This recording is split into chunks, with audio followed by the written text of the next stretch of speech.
for independent pastors and radio program producers in the metropolitan area. Both King and Queen Radio and Brooklyn Station provide prime airtime on the evenings, weekends, and during the day for a wide range of programs dealing with religion, finance, health, business opportunities, including international multicultural talk and music.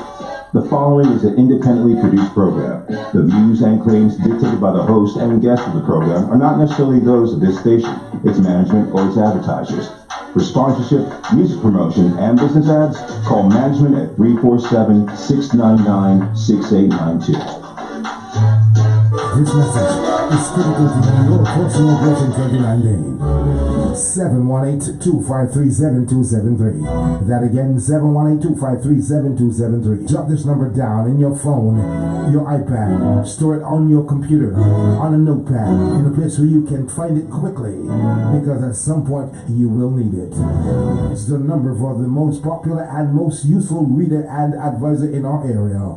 The world famous African reader and advisor, Sister Duval. That's right. I am Sister Duval, here to help you. What do you want in 2019? More money? Success in your career job. Maybe you need a better job. How about reuniting with a loved one? If you've been plagued by illness, bad luck, lack, or heartache, it is time for a change. Don't give up.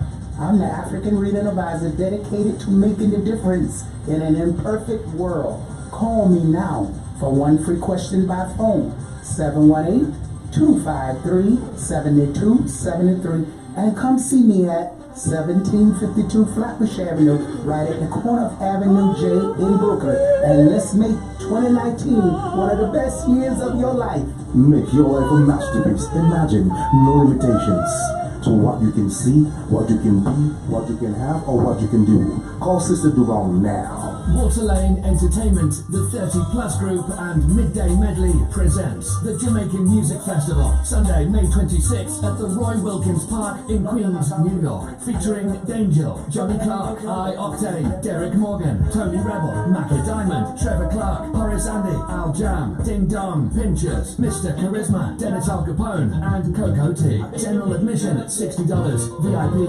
$150. Prices will go up soon. Pick up your tickets in all the usual ticket outlets in Bronx, Brooklyn, Queens, and Long Island. Call for more information, 631-336-8353. That's 631-336-8353. The Jamaican Music Festival. First time in New York, so come and celebrate the music of Jamaica. Your MCs, Comedian Lemon and Bosie Boy Floyd. Don't forget the date, Sunday, May 26th at the Roy Wilkins Park. You can't afford to miss this one.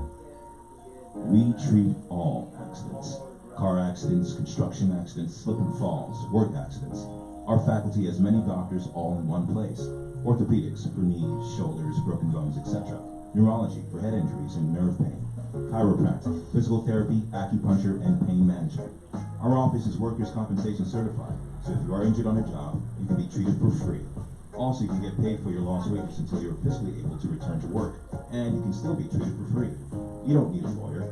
Take care of your health first. We will provide the best lawyers that will come to the office or go directly to your house. Our attorney just won a case for $1.5 million. If you're injured in any accident, come to Dr. Jeff Mullins. Walk-ins are welcome, and there is no waiting. 718-802-0800. WorkersComp.drbrooklyn.com.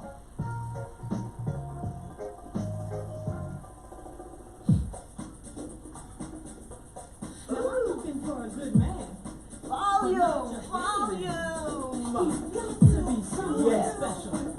Someone who can light my fire tonight.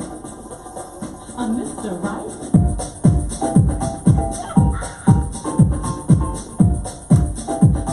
Louis Barlow!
Yeah.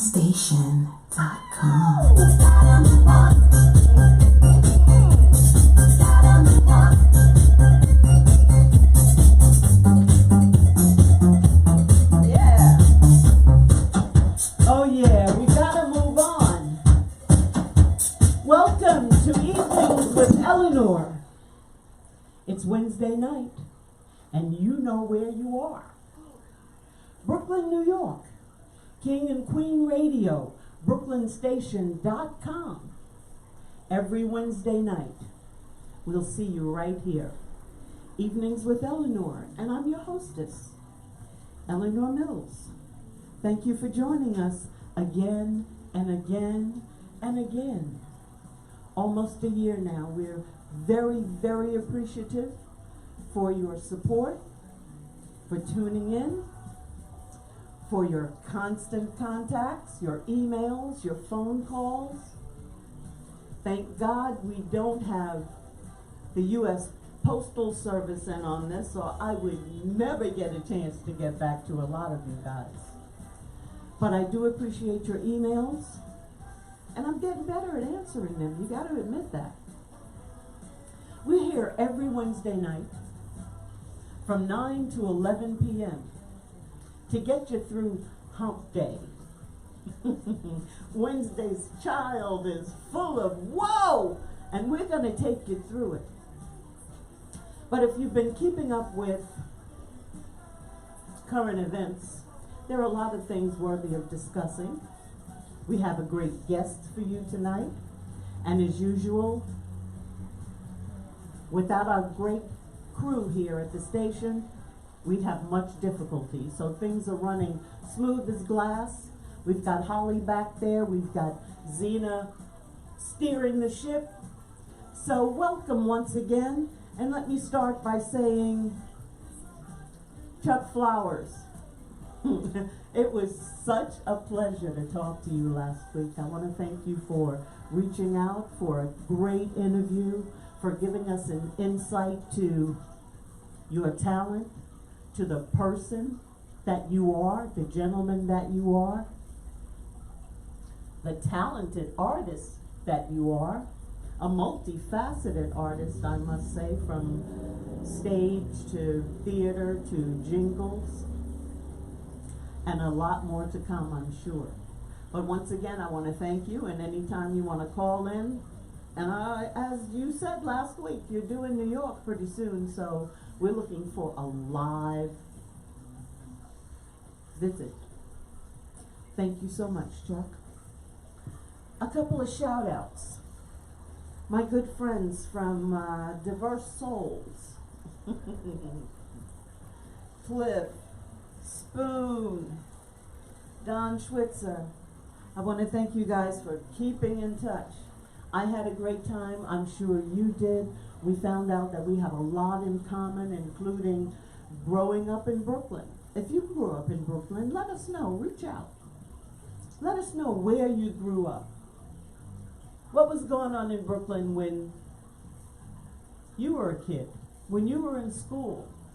What church did you go to? What was your neighborhood? PS 25. Junior high school 57. 35. Thomas Jefferson. Where did you go? Let us know. My good friend Elaine Little. Thank you for reaching out all the way from Virginia. It's always good when I know that when you're reaching out and you send me those emails, I appreciate your messages, but I'd also like to know where you're calling from, where you're texting from. I'd just like to know how far we're reaching. I've heard from Perth, Australia, from Brazil, from, oh my gosh, Ghana, from Nigeria, Jamaica, all through the Caribbean, the States. I want to thank you guys, just to know that you're taking time out of your schedules to touch base with us here at King and Queen Radio and BrooklynStation.com. That is a reward in itself.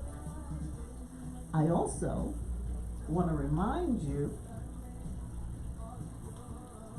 that kingandqueenradio.com, brooklynstation.com, livestream.com/KNQ Radio, youtube.com, King and Queen Radio, and sisterdubong.com.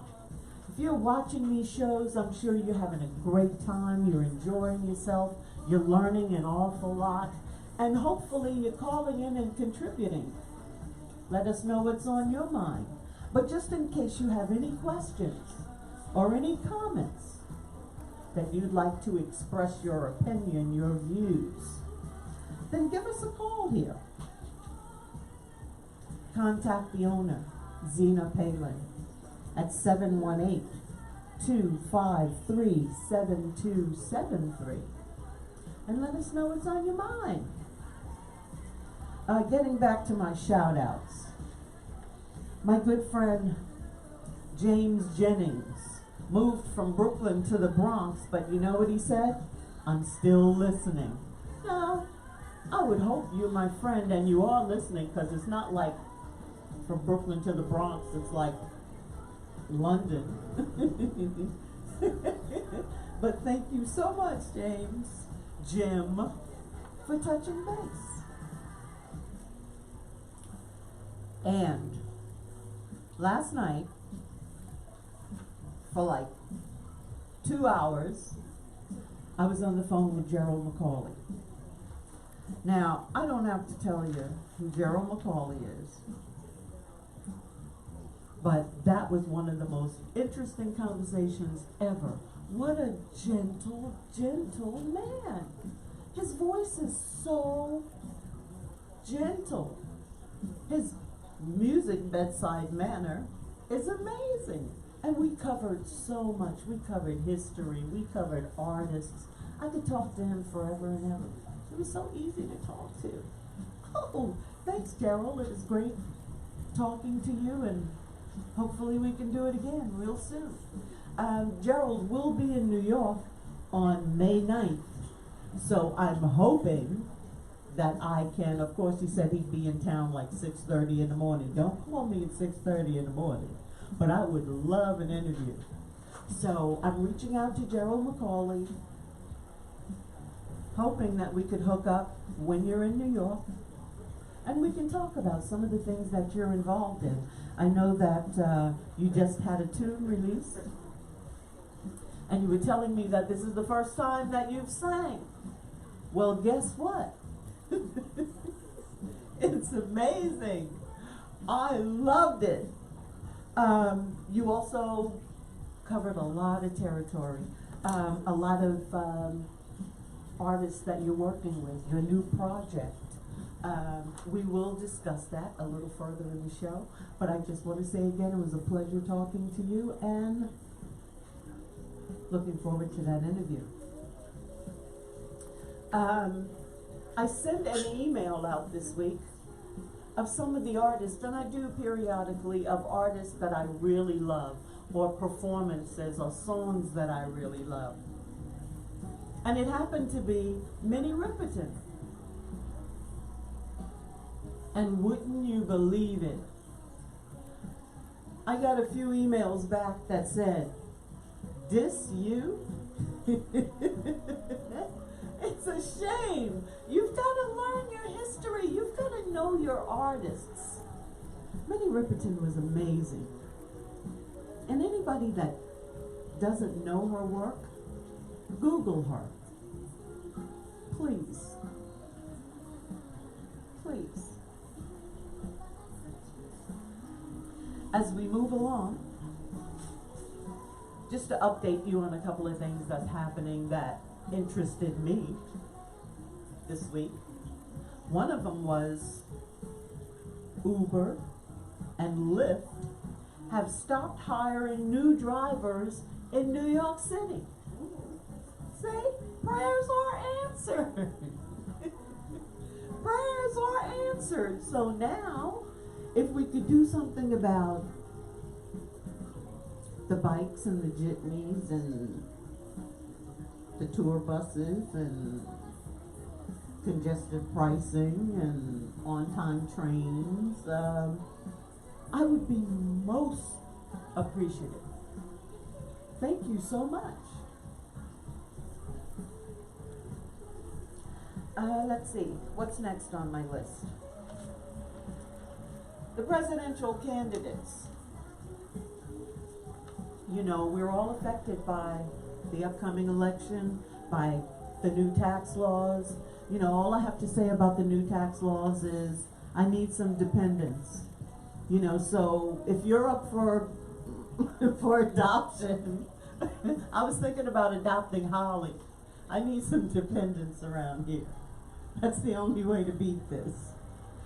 And maybe if we combined all of them into one, we'll get a good candidate. That would be amazing. Thank you so much. How many? Yeah. See? I'd adopt you. I need a dependent badly in the worst way. Fighting words there, woman. You on radio. You- Fighting words. you know. For an instance, you know, if cleanliness is next to godliness. You know, I drive and I see people throwing things out of the window and whatever. You guys gotta cut that out. We live here. We live here. Okay, so it's already tough to leave the house, you know. We've got measles and flesh-eating bacteria and bed bugs. We've got to be careful. We've got to be careful. We are all affected by such and same. We also had some great music last week. Some of you guys called in and said that you loved the music that was played last week. I want to thank you so much for that. Between Holly and I think we got it pretty much covered. My good friend, how so? Bitter love. Yes. Bitter love. Yes, bitter love. Yeah, that's what we have right now. Tough love. It's tough love. That's what we need a little bit of. Okay. Tough love. 11 o'clock. Yes, 11 o'clock, tough love. My good friend, George Hubbard, from Australia, an excellent producer, art critic, sent me an article regarding the devaluation of music. How do you feel about it? Is it worse than you think? He thinks that, and the article, written by Craig Haverhurst, it's about a 7-minute read. You can find it online. But he says there are serious issues, and many agree that the industry has a lot of work to do. Well, being that everything is in a work in progress, we all are, so of course there's a lot of work to do. But there's a dialogue toward new models for rights and royalties in the new music economy. I really do want to share this article with you because it's saying that music is losing context. There is death of context in music. That commercial radio should step up. That the media is not servicing the artists as well as should be, has been, could be.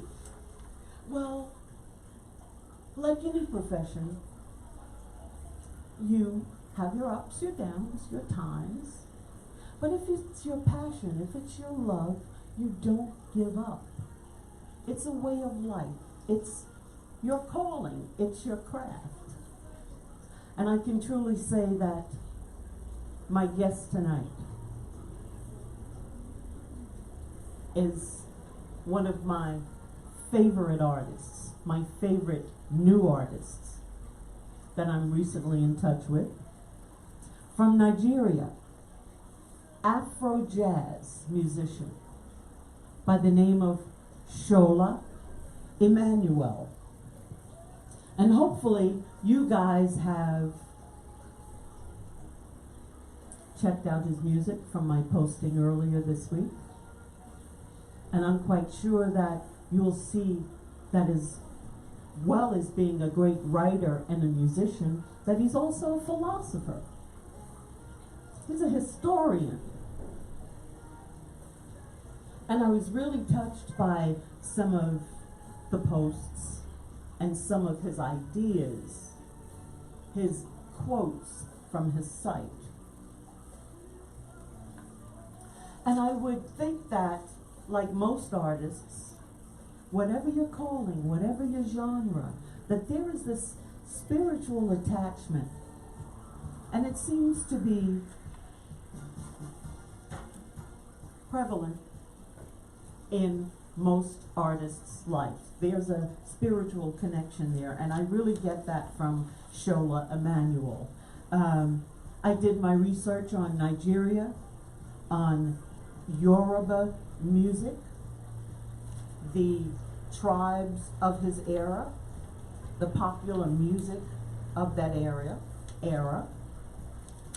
And I wanted to let you know that we have a lot to learn, even about our own music, how music from other parts of the world evolved into what we're listening to, how Yoruba music is part of the Cuban sound.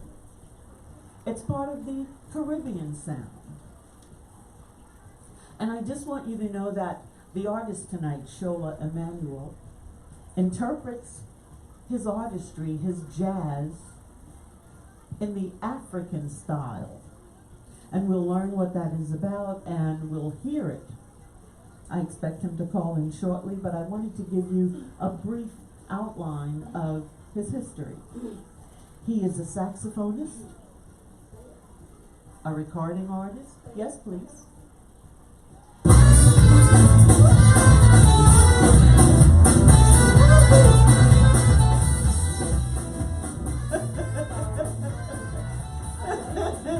Oh yeah, that was quite an entrance. He blends music that feeds off traditional African rhythm while maintaining a Western voice. A fine artist with advanced skills in information technology. He describes himself as a Nigerian saxophonist, popularly known to many in Nigeria as Shola Sax, of the rhythm and sax fame, the charismatic founder and leader of the renowned jazz ensemble. And we're going to listen to a little bit of his music before he calls in, just to get the feel.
Hola.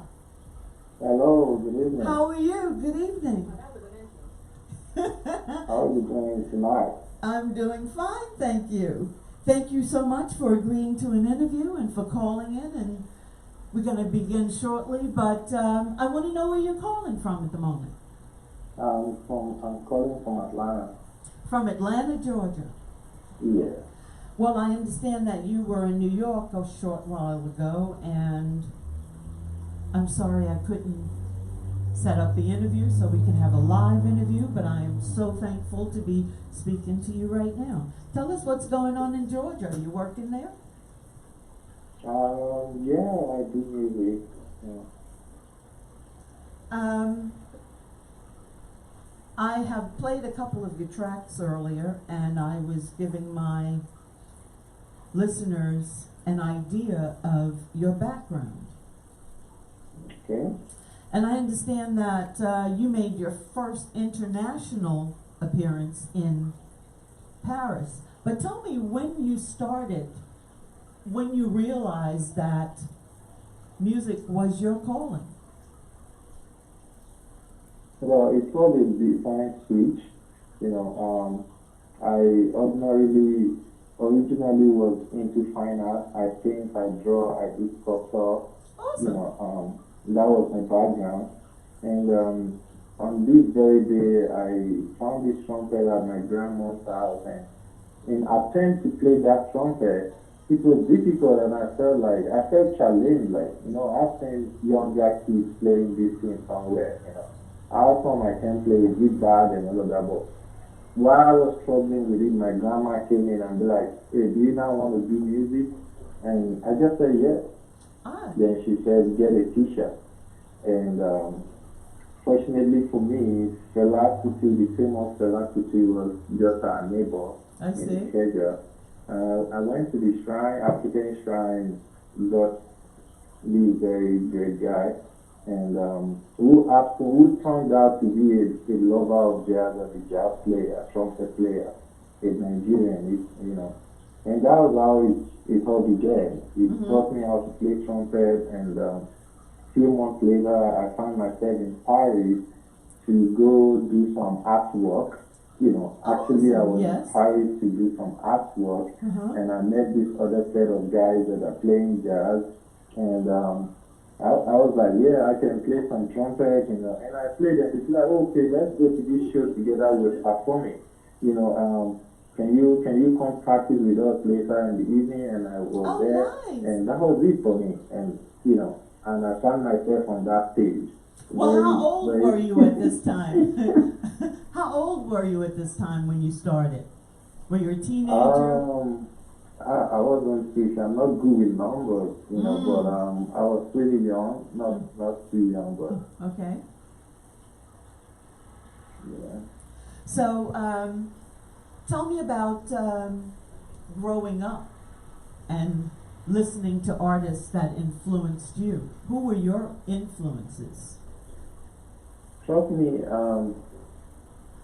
up until the day I found that trumpet, and that was 1999. No, 1998, December thereabout. I was not interested in music. I grew up under the supervision of my grandparents, whereby I go to school, from school I go to lesson, and from lesson I go to a martial arts club where we train martial arts. And that was about my childhood, we live in a gated environment where they don't allow me to play outside the, compound. I'm not a child. I didn't grow up riding bicycle or going to some sports with other kids. I didn't have those privileges except for going to school lessons and martial arts. And I barely listened to music. I barely watched TV. They really were, until that moment that I took trumpet up in 1998 December, and that was it. That was when I became aware of music, more aware of music, and that was when I started listening to music. But also because of that teacher I found, the first set of music I got exposed to was Miles Davis, Charlie Parker, You know, apart from the Nigerian artists, Fela Kuti and some of those other ones. But Okay. the first few international artists that I wasn't aware of at all, that I got to listen through that guy was Miles Davis and Charlie Parker. And that was how it all began, you know. That was my exposure to jazz or music. So jazz was your first impression of music, Absolutely, more like. okay? And you were drawn to jazz more so than any music that you heard.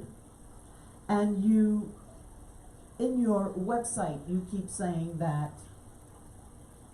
you have to constantly perfect your sound, That's true. right?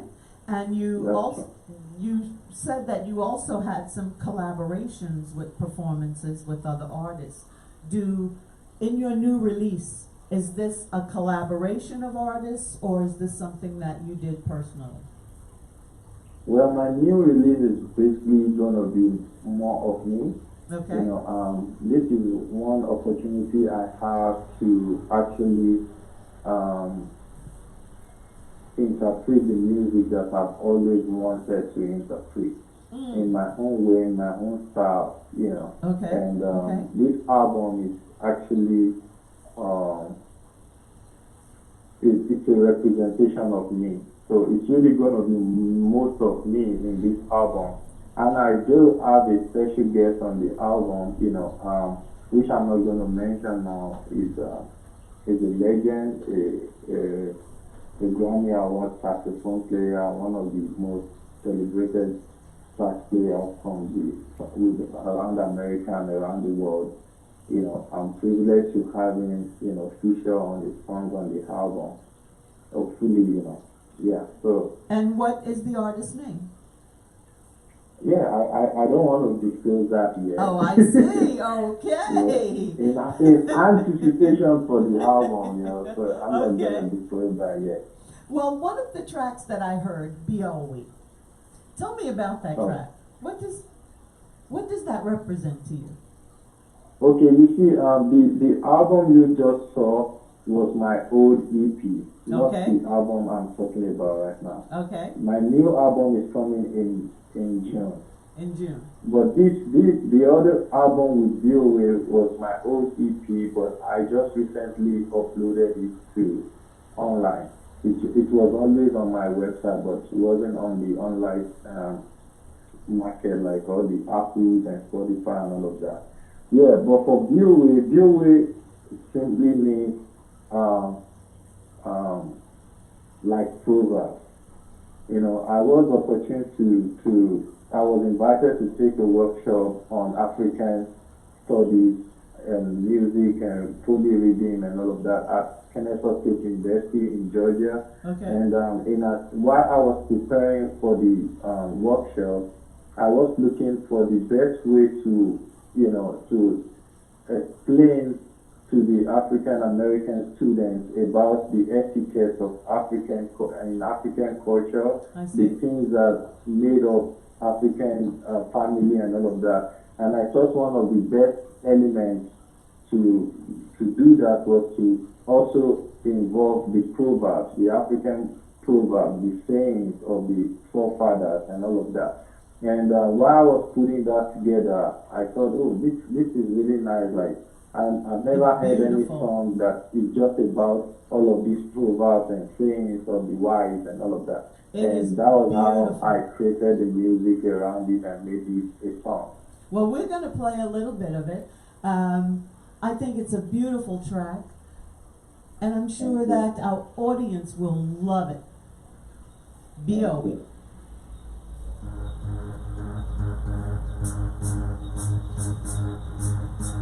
It's serious.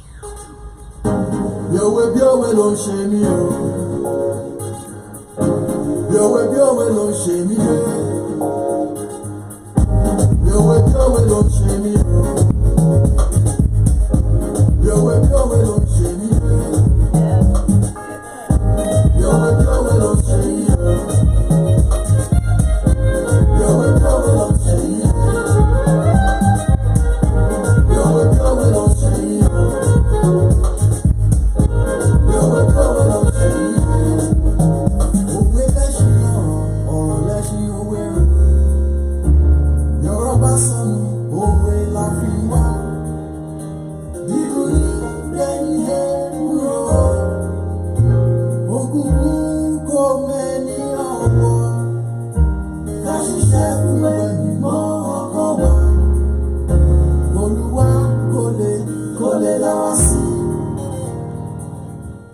bí òwe ló ń ṣe mí o. Bí òwe ló ń ṣe mí o. Bí òwe ló ń ṣe mí o. Bí òwe ló ń ṣe mí o. Bí òwe ló ń ṣe mí o. Bí òwe ló ń ṣe mí o.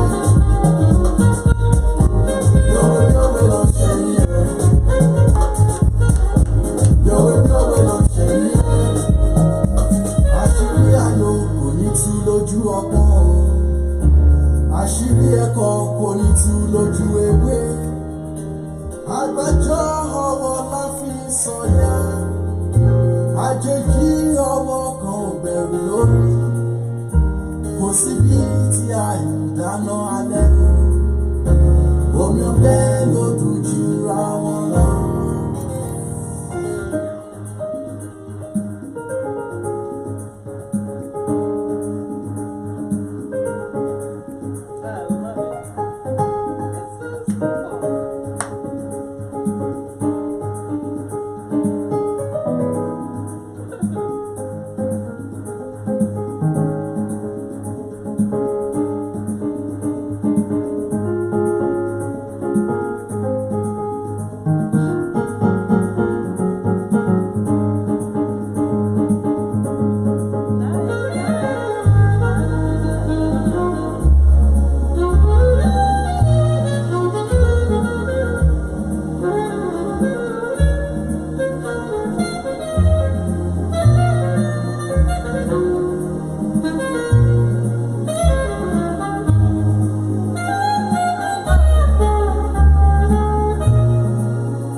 Tell me what some of the sayings are. How do they translate into English?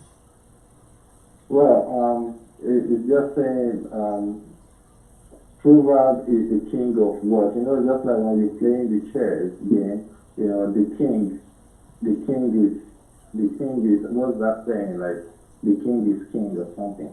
So they just probably just saying that, by the way, the language that I'm singing in is called Yoruba language. It's from the western part of Nigeria, in Africa. So it's more like saying, I started with, words are kings. Kings are words.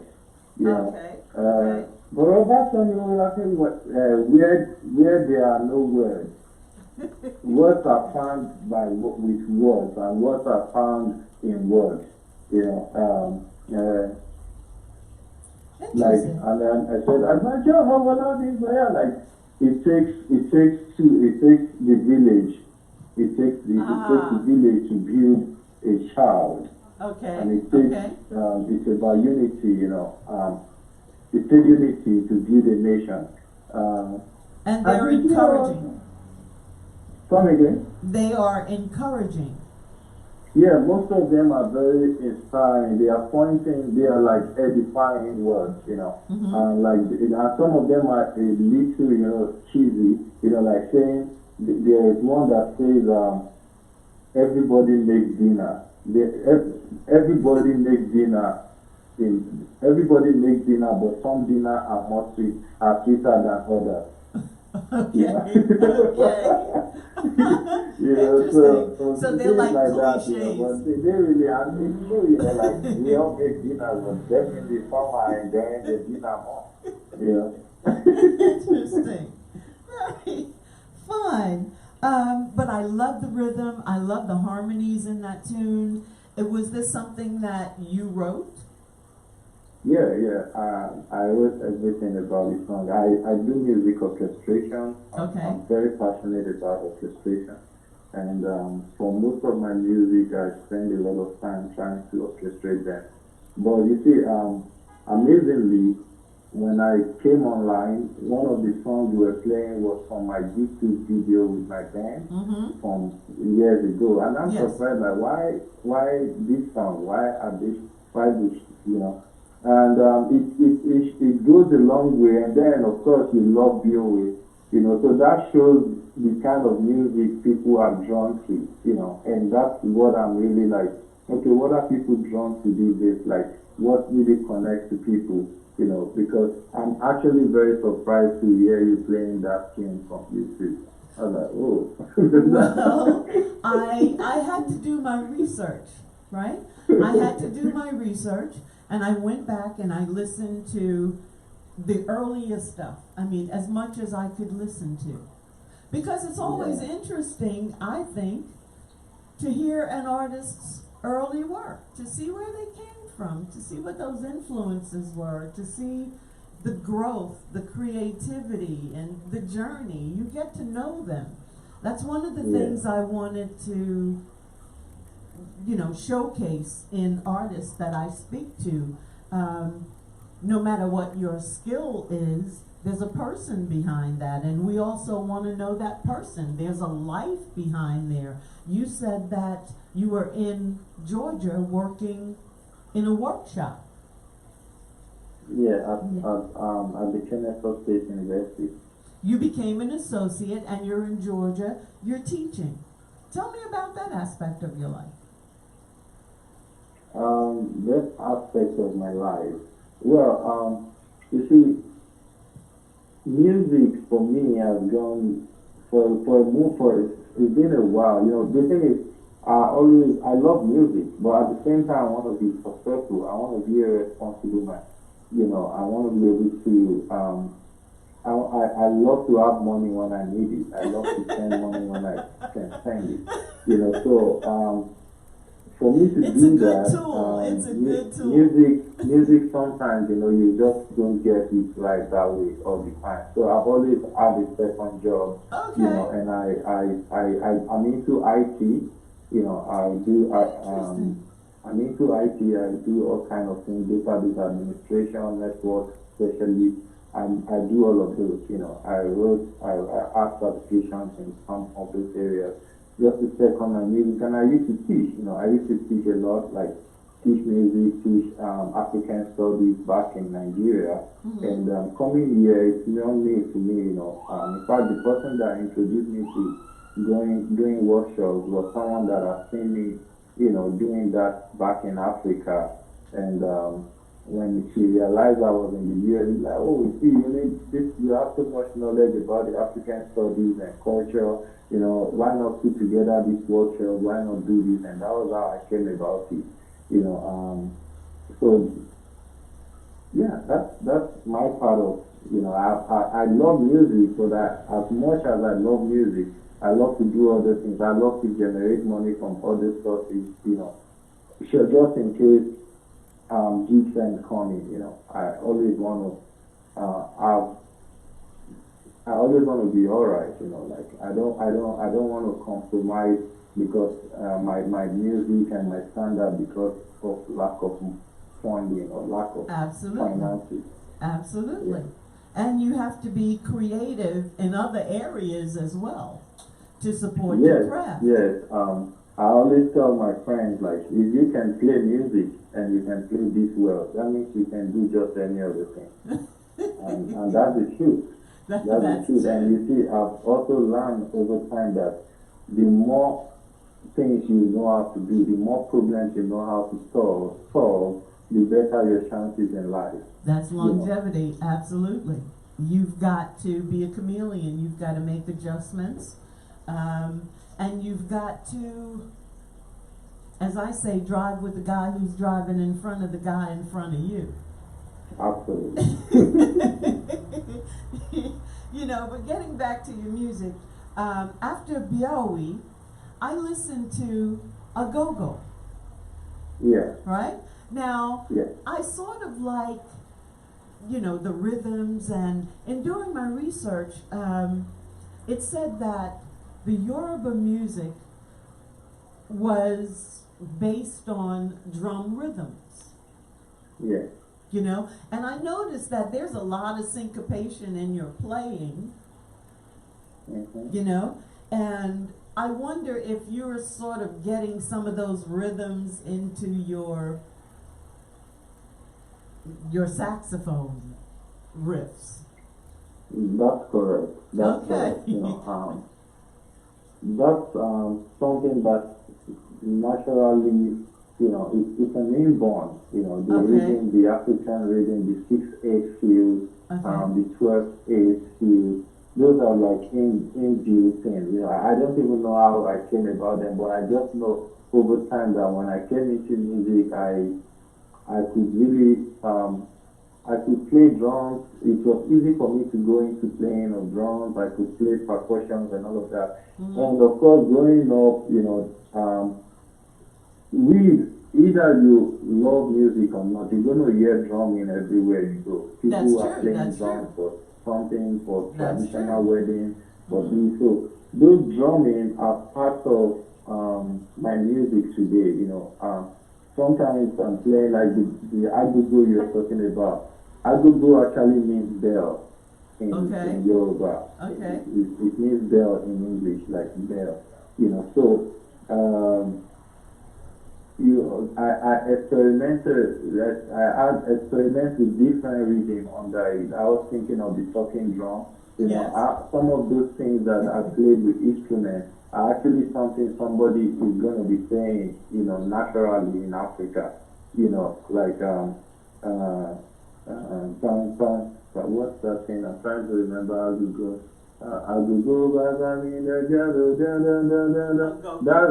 That rhythm, that melody itself, it's a folk song that they usually sing back home. Growing up, we all sang that song. Majority of us sang that song.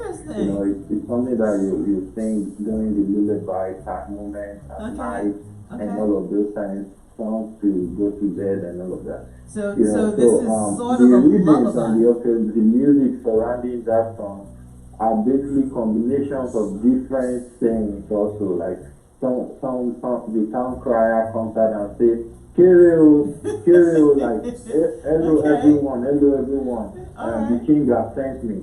So those were my thoughts when I was doing the instrumentation for that song. The town crier, that's a character that I've only read in novels. But we're going to play a little bit of a go-go right now.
is a season, and to every time a purpose.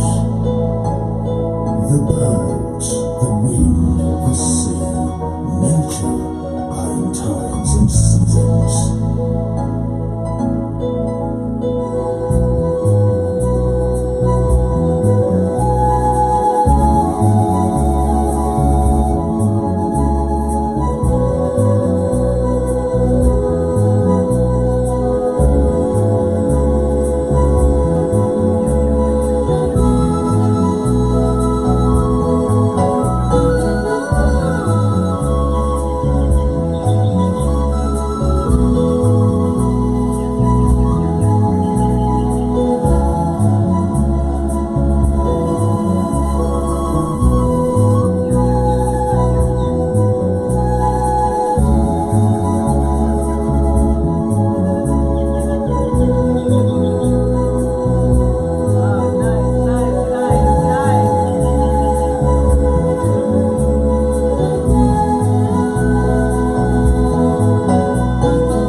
I'm in love. I am in love. That was so beautiful. I could hear the influences. Of course, I'm partial to long tones. I could hear the influences of, you know, when I would listen to some of the earlier Train and Pharoah Sanders tracks. Yeah. You know, when I listened to some of the Bird tracks, I could hear the influences in this track. Yeah, actually, it is some of those, like that particular track, there was a song by Roy Hargrove that actually Roy Hargrove? Roy Hargrove. Okay. You know, that also inspired that song, that track. Oh. You know, okay. Yeah. But it was so beautiful when I heard it. It was so soothing and calming. With that underlying rhythm. I'm reading your bio, and it says that your musical expertise is a three-way street that allows you to share your music, your culture, and gospel. Tell me about, we understand your music, we know of your culture. Tell me about your gospel. Explain that to me. Yeah, gospel is actually, for me, is a way of life. That was what we're brought up to, you know, like going to church and, okay. You know, okay, so was I. They you know, they say train a child in the way of the Lord, so that when he grows, he doesn't depart from it and all of that. That's what it is for me. You know, I was trained at the church to go to church, to honor God, and to live in a certain way, to live a good life, to be a light, you know, to shine a light in the world and all of that, a light in the darkness and all of that. So I think I have tried to maintain that lifestyle. You know, wherever I go, I feel I'm just used to going to church. You know, on Sunday, if I don't have to go all the time, but I make sure I go to church on Sunday, and I try, and it's always a divine moment for me when I have the opportunity to play the gospel music with my instrument. You know, like in church, last weekend I was invited to play at the concert. You know. And I don't take those privileges, you know, for granted at all, because that's one moment between me and my divine God, you know, and being able to communicate through music and, you know, just the gospel, the spiritual part of me, you know. Yeah, that's it about it though, and of course it's not just about the music. I used to actually have a concert back home where I do just gospel music every once in a year, and people were looking forward to it, or began to look forward to it, and I realized they love it, but it was more of gospel according to jazz, you know. Yes. Popular gospel I like songs, that. we arrange them severally. I like that. Like Blessed Assurance, you know. Mm-hmm. I'm actually, there's no year that I don't have a new version of Blessed Assurance.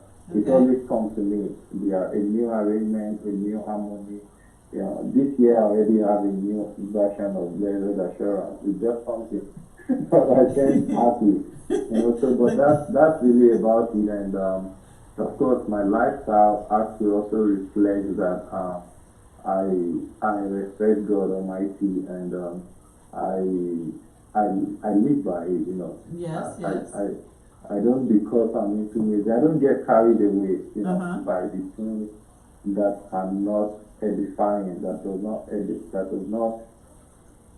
influence the society in a good way, you know, or that is not positive to my, you know, I have a daughter, you know, something that I'm not going to be proud of doing That's right. in front of my daughter, Uh-huh. you know, things like that. So that's really about my gospel, about That's my interesting. lifestyle and God Almighty, the creator and the giver of everything that I have, the gifts and everything. That's very interesting. You know, when I was doing my research, and of course, I was reading the communications between you and your fans and your coworkers, your peers.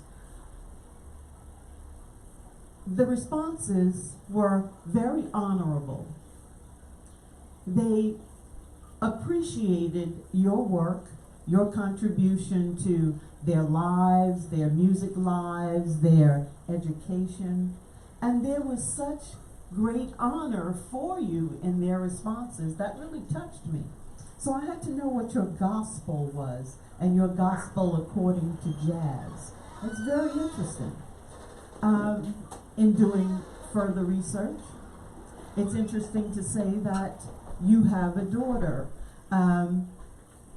Is your daughter in America with you, or is your primary residence in America or Nigeria?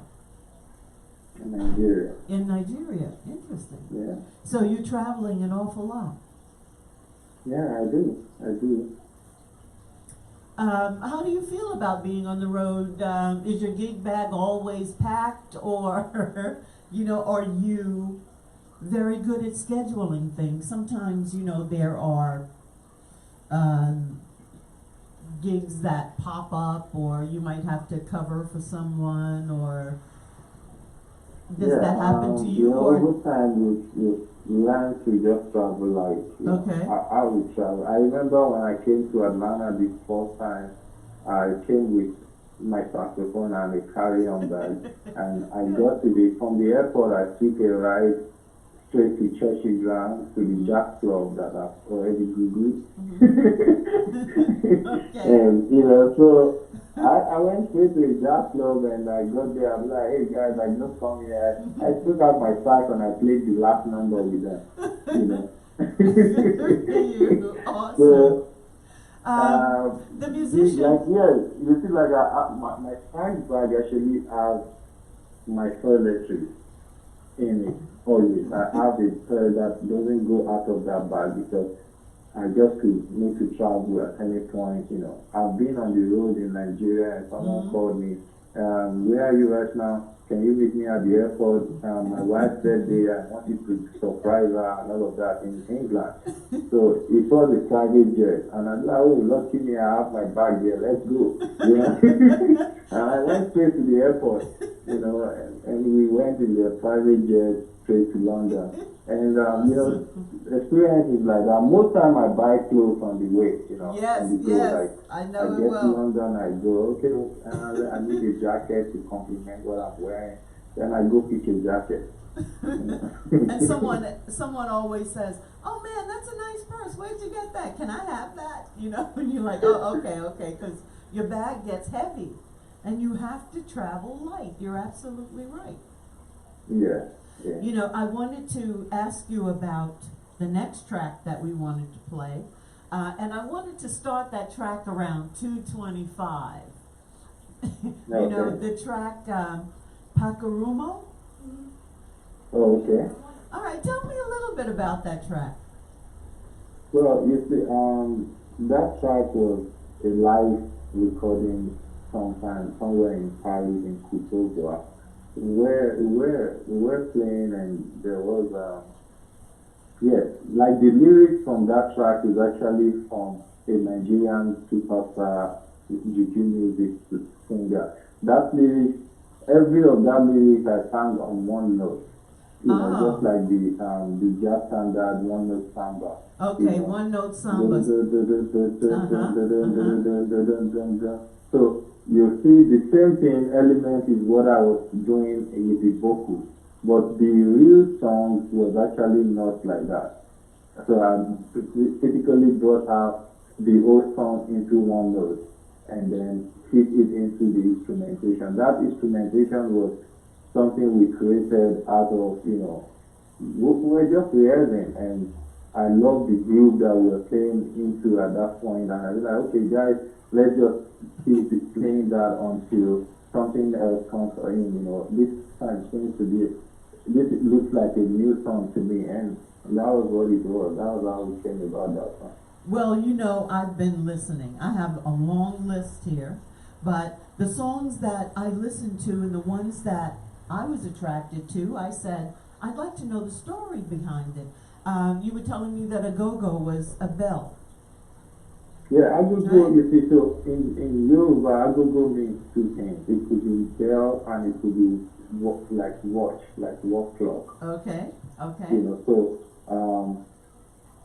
everything is talking about time in the culture. When the bell rings in the morning, like if the town crier comes and hits the bell, it's simply saying that this is morning, this is like 6 a.m. Yes. You know, and you hear that music, the music gravitated little by little, people are waking up, the birds are singing, and the frog voice and all of that. Then that song is not talking about the time. Okay, this is seconds, we are these seconds right now, we are this minute right now, this is the first hour of the day and all of that, and then we kept going to the rough part of the day and then back to the evening hour where everybody is like, oh, you know, we are now in the town center where everybody plays a different family and then go back to your various houses and well, thank you for that translation. I appreciate that. We're going to play a little bit of, and you're going to tell me what Pakurumo means after we play this.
evident that I'd be drawn to that track because that's sort of what I grew up with. You know, Wow. I started working in jazz clubs, and you know, there would be jam sessions and we'd hang around after the gig, and this is what it would sound like. This is what it would sound like at, you know, opening for Sun Ra or Lonnie Liston Smith or Charles Erling. You know, these were my early days, and That's right. so I'm sort of drawn there.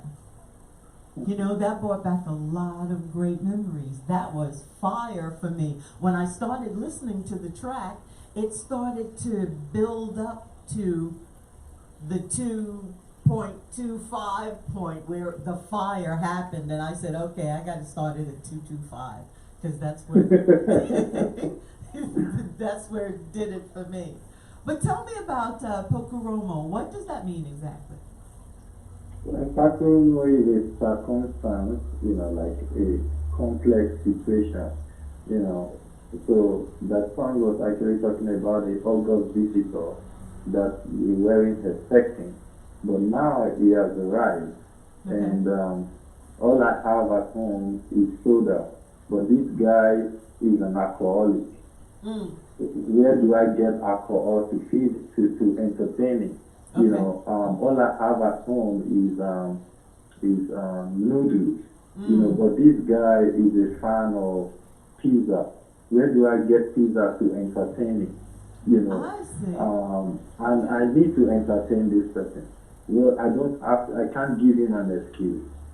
It's just too much of a person to visit my home, and I don't give him the right, what would I call it now? You know, the right reception, the right everything, whatever that he deserves, you know. So it was a complex situation. So what am I going to do? How am I going to get through this August visitor? Okay. That's basically what that song is about. Okay, interesting. I like the topics of your songs, your subject matter that you choose. It's really interesting.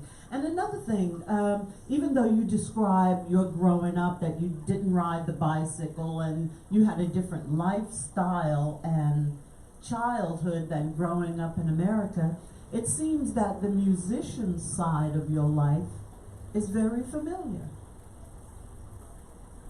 Well, yeah, I would say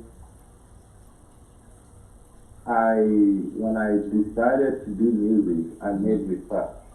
I researched, I studied, I read books, and I think most of those actually impacted me, you know. Oh, okay. Okay. When you listen to music now of other artists, who do you choose? What's your choice? Well, I tend to love a lot of music, except that I naturally don't feel. I try not to. I try not to be too complex. Okay. Right. Okay. I try not to be too complex. I'm very mindful of my audience and the people around. You know, am Okay. I entertaining them? Am I playing to myself? Uh-huh. You know, what's the relationship between me and the audience And the right audience. now Yes. as an artist? You know, so for some reason over time I had to eliminate swing style from my music because I feel a lot of people, especially those that are not into jazz, they really don't understand what that is, you know. That's and true. That's true.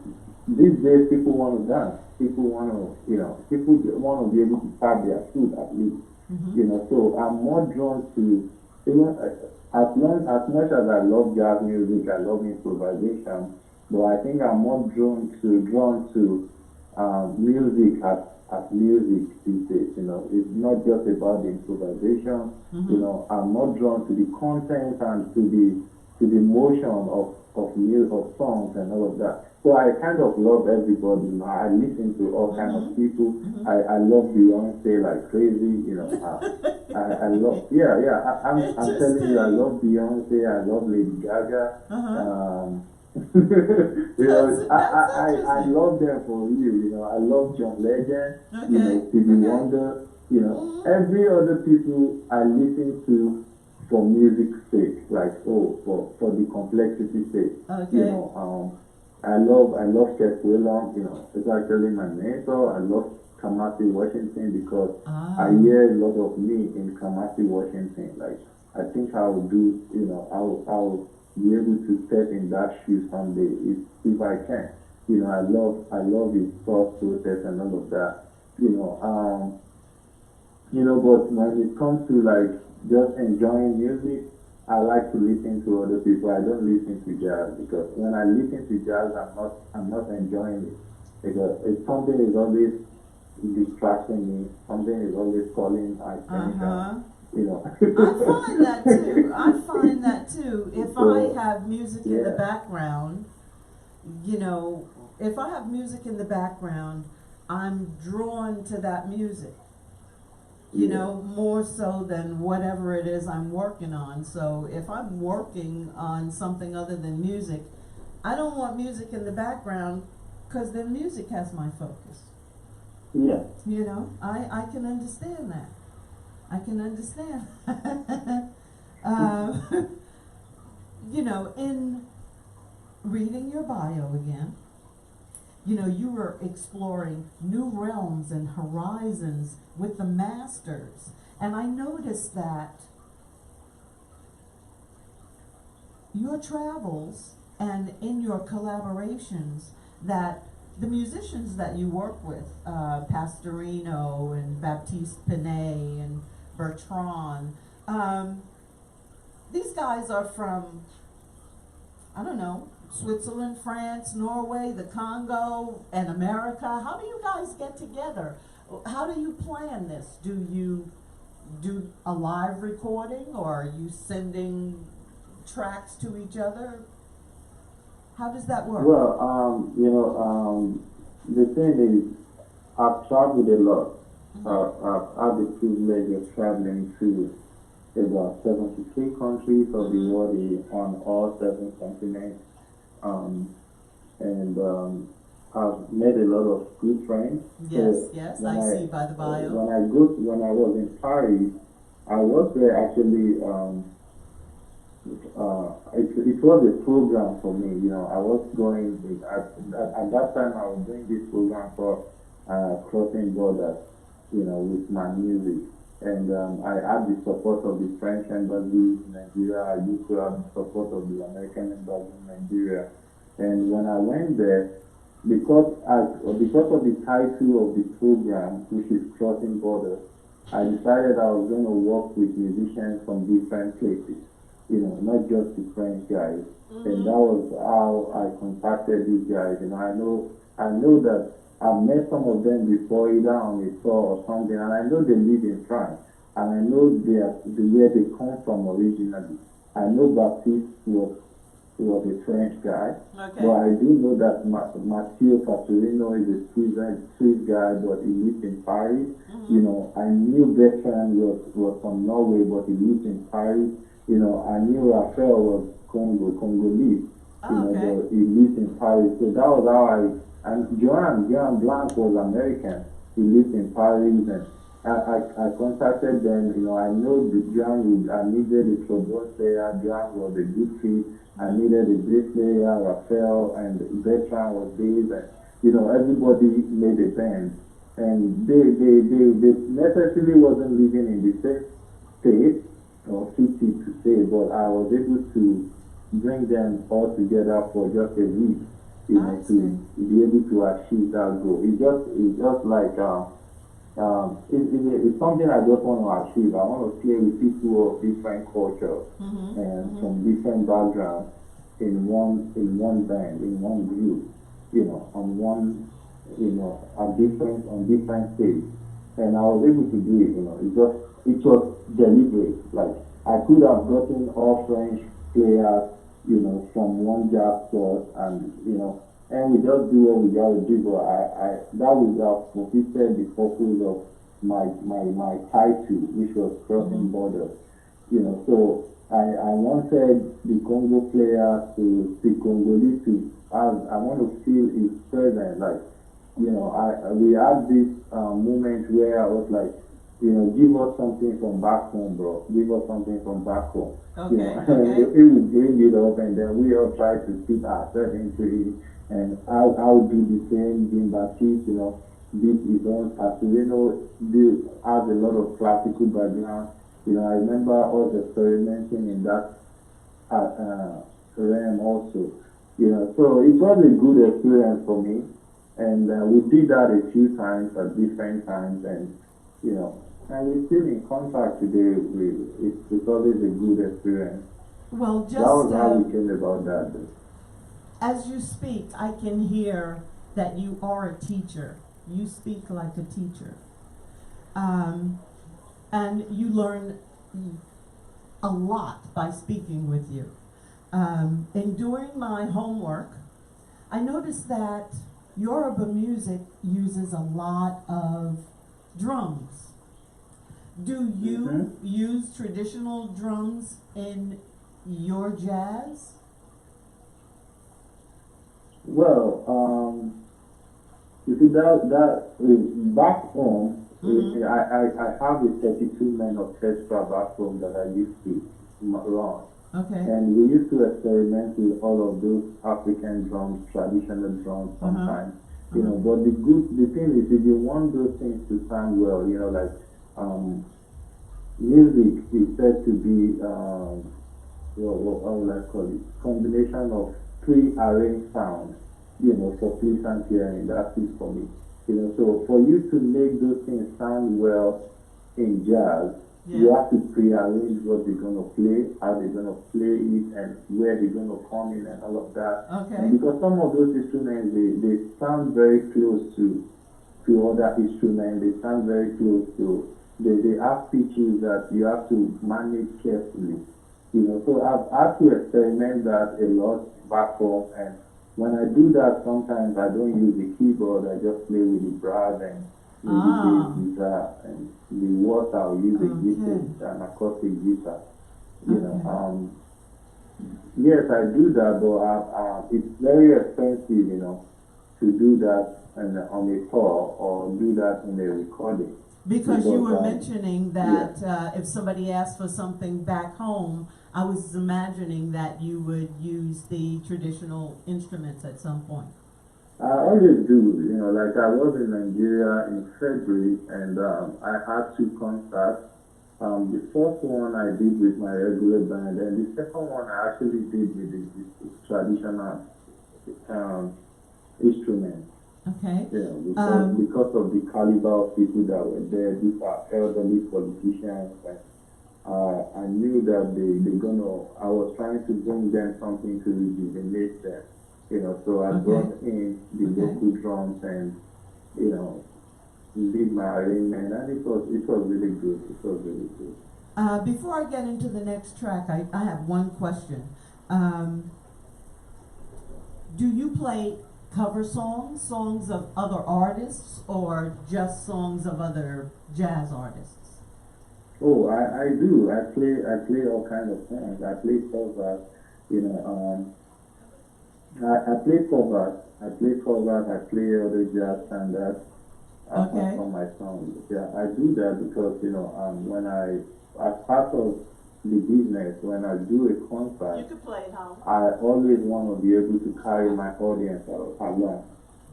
They may not know my song as much as they know a song from John Legend or from Maxwell. So I always feature popular songs on my concert or on my gigs, just to bring people, carry the audience along.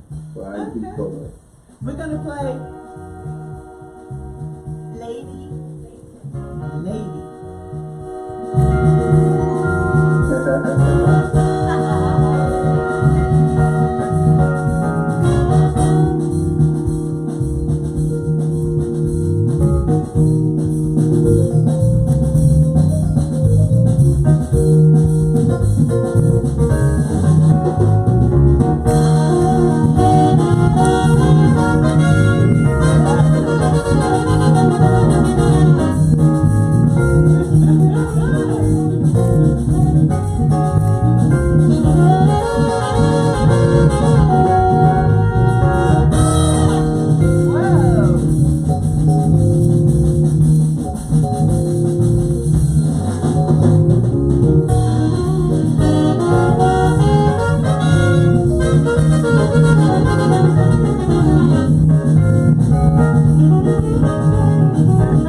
I can certainly hear your orchestration.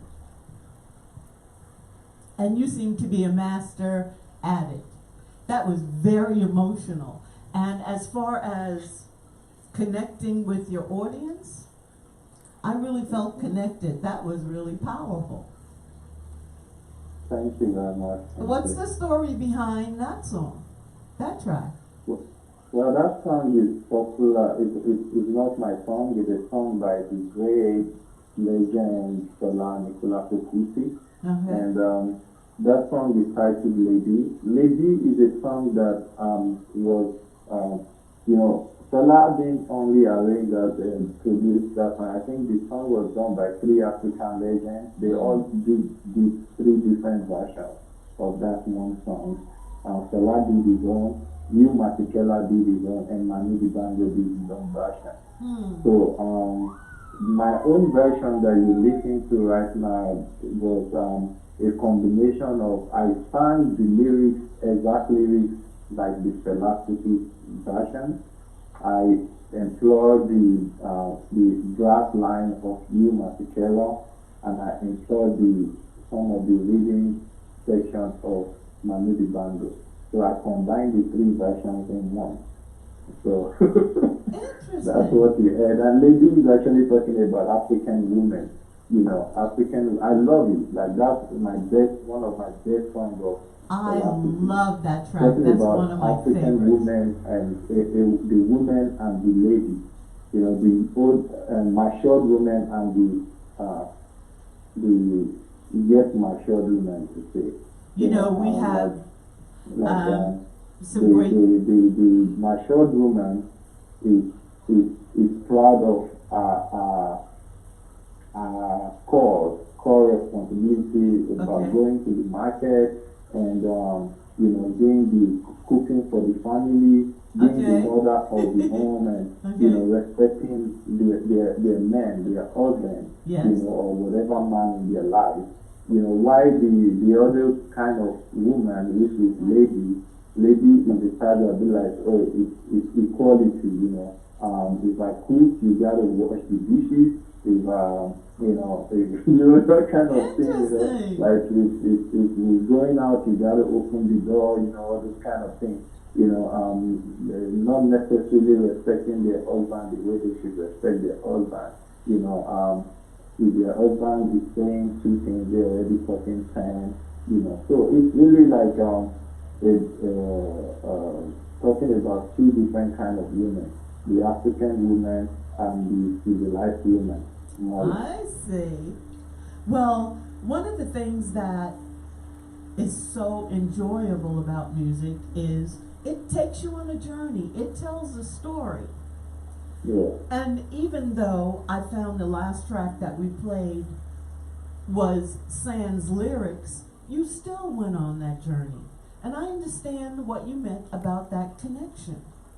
And while we have a lull, I'd just like to remind my audience that you are tuned in to King and Queen Radio, Brooklyn Station, and you're watching Evenings with Eleanor. Yours truly, Eleanor Mills. We're here every Wednesday from 9 to 11 p.m. And make sure that you are comfortable, got your feet up, and join us every night of the week, because we're here with what you want to listen to. And tonight, we are honored to be speaking with one of the great Afro jazz musicians from Nigeria, who's sharing his history, his journey, and his beautiful music with us tonight, Shola Emmanuel. And Shola, I want you to tell our audience where they can find your music, where they can download it, where they can reach you online. Yeah, my music is now on Spotify, Apple Music, some are on YouTube, and I've been spending more time on Instagram lately. My handle is Shola, is ENL, like SHOLAEN and L for lion, so Shola ENL. Okay. And I'm on Facebook, Shola Emmanuel is my full name. If you have some time, please go stream my music on Spotify and other, streaming platform and be of support. If you can buy the music on Apple, I will appreciate it. Thank you. And my website is my first and last name, sholaemmanuel.com. Okay. Okay. Shola, I wanted to ask you about what is cross rhythm in Yoruba music? What is called reading in Yoruba music? Cross rhythm. Is it for reading or poly reading? Is that like a pattern, or is that like, when you say cross music, is that like a fusion of African jazz and Cuban, or like we would fuse jazz and easy listening, or hip hop and country western that some folks are doing right now? Is there a fusion of Yoruba music or your Afro jazz music with other genres? Well, you see, that's actually, if I understand what you're talking about, that is on a level of, it's more about the culture. You see, this whole reading thing, it's back in the days, every family had their reading. Yeah. Like if the drum starts playing, you can tell that's Neil's family. I see. Without seeing who is there. If some other drum start playing from other points, you can tell that is the Emmanuel family. So these readings put together as one, and okay, now somebody came in and they're like, okay, this year we are going to we want all the families to bring their patterns together.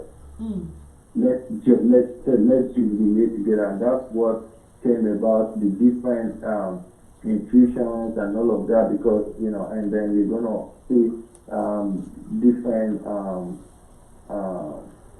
what will I call it now?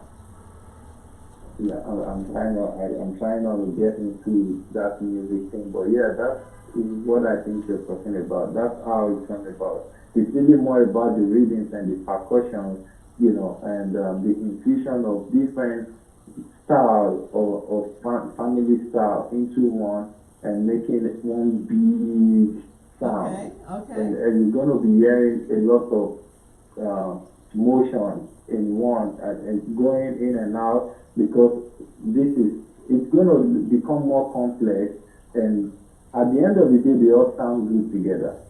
I see. They all sound good together, yeah. I see. And it's really like having 2/8, 4/7, 12/8, 2/3, 3/9, all those kind of different time signatures combined in one.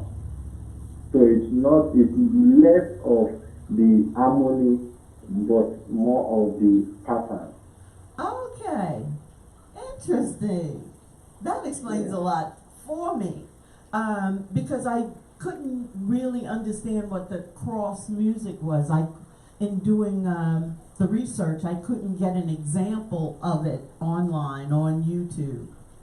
Yeah, because it's from way back, I don't think they give a good account of it. Okay. Tell me about the track 131113. Well, that's my daughter's birthday. That was when she was born. I knew it had special meaning. I wasn't sure what that was about. But I'm hoping that we could play a little bit of that one for your daughter and for you. That was also one of my favorites. I like that track. Thank you.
much, Dad.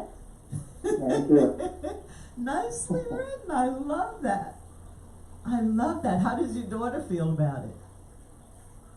Well, she's still young, but the story about around the song was, basically, there were few miscarriages before she was given birth to, finally, and those experiences were, very good, for me. I didn't like, how it was, so it was a challenge for my family at that time, and but eventually, finally, the baby came, and this song is me now dancing like, oh, finally, it's done, God has done it, and just grooving, just dancing to anything danceable, and that's about what the song is about. Like, well, today God has done it, and I went home. I think I actually, when I got back from the hospital, I was in a very good mood. I was really feeling so cool, and I sat on the piano, and I had that good. The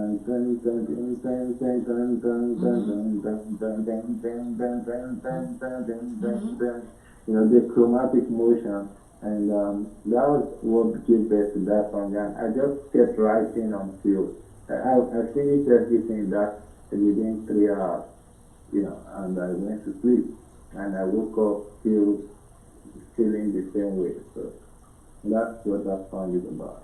One of the advantages of this job is, you get to speak with musicians and share their passion and different artists around the globe. And it seems that most musicians or most artists are involved in some other art. You said that you were drawing, you were painting, you were... Yes. So how does that translate? Are you painting, what's your medium?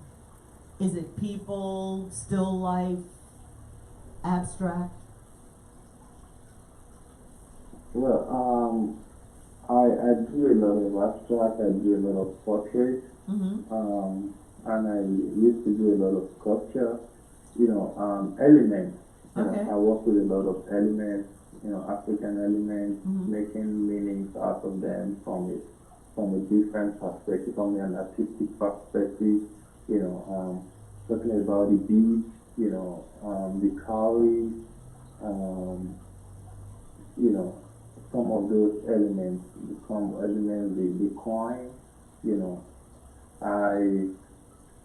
I did a lot of work back in the days, a lot of painting, and for the most part, sometimes it just depends on the mood, Okay. It just depends on the mood, and I was actually mentored by one of my uncles that was a famous Nigerian artist for this, and he sometimes would tell me, hey, Shola, I think somebody needs an artwork. I wanted to do something that has to do with nature.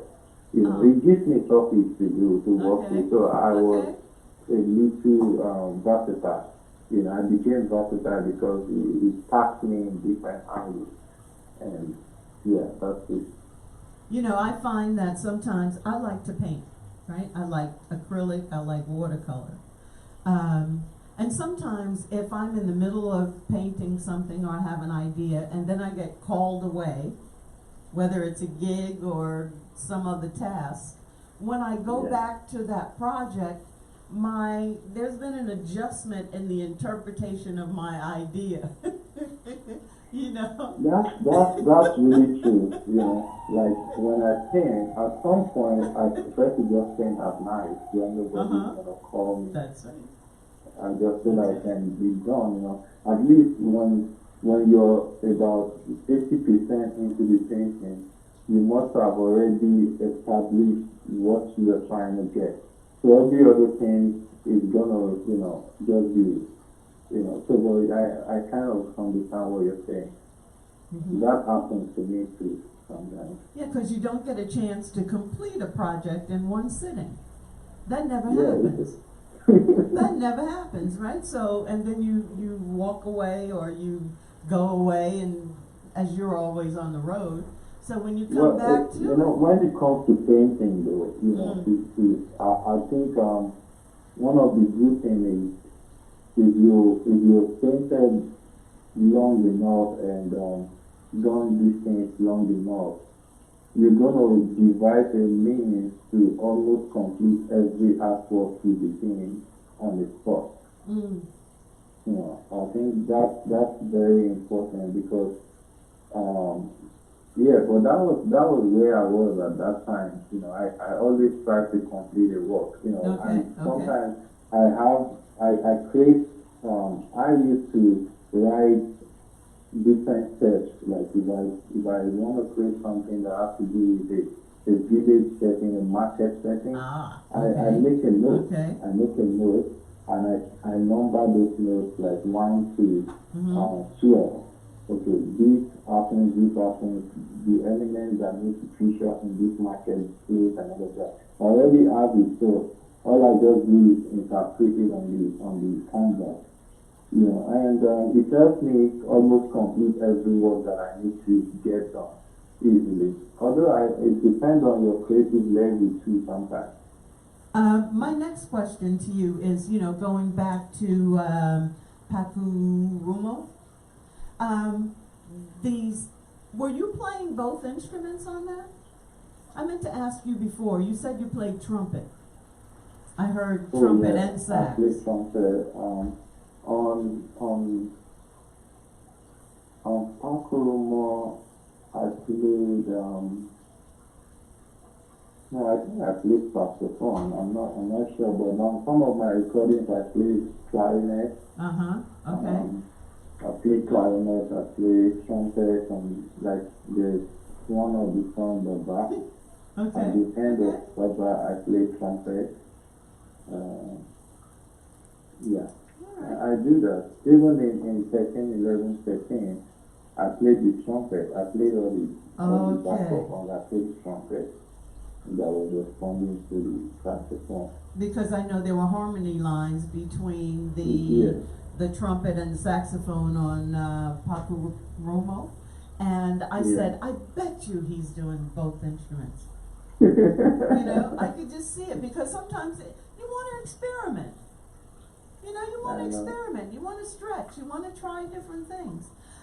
You said, and I know that we're running out of time, but I also wanted to touch on, explain to me the African high life and American swing jazz. You know, is this legitimate swing or do you combine the two? I'm not sure I understand what high life is. Well, high life is more of a melodic music that